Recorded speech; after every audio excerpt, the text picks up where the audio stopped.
प्यारे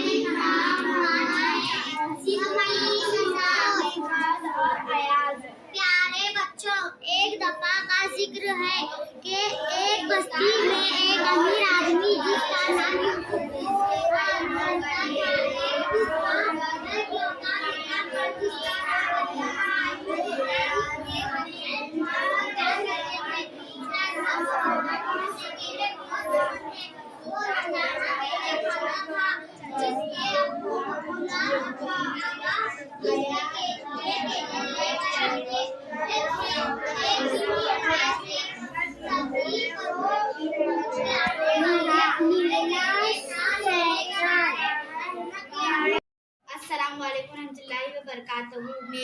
अस्सलामुअलैकुम रहमतुल्लाहि व बरकातहू। मेरा नाम वाहिदा रज़ाक शेख है। मैं शशम जमात में पढ़ती हूँ।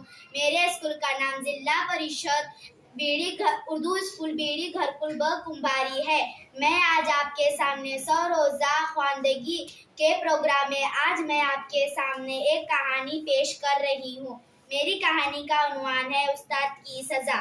मामून रशीद एक बादशाह का बेटा था। एक दिन इसने सबक याद ना किया। इस पर उस्ताद साहब नाराज हुए और मामून को 3 छड़ियां मारे। शहजादा रोने लगा और रोते रोते इसका मुंह लाल हो गया। इतने में एक नौकर ने आकर उस्ताद साहब से कहा, वजीर आजम शहजादा को देखने की इजाजत चाहते हैं। उस्ताद साहब ने मामून से कहा, अब रोना बंद करो और संभल कर बैठो।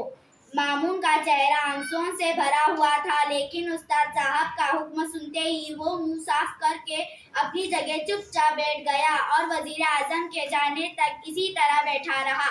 वजीर आजम को ख्याल तक ना गुजरा कि शहजादे को सजा मिली है।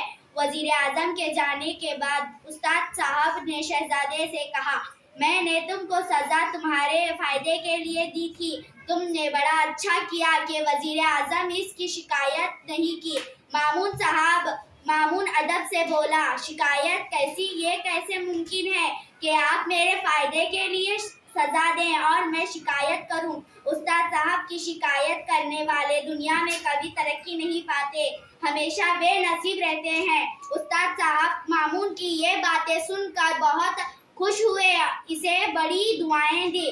नसीहत: जब कोई बड़े हमें डांटते या टोकते हैं, हमें नाराज नहीं होना चाहिए, क्योंकि वो हमें हमारी भलाई के लिए हमें कहते हैं। अस्सलाम वालेकुम।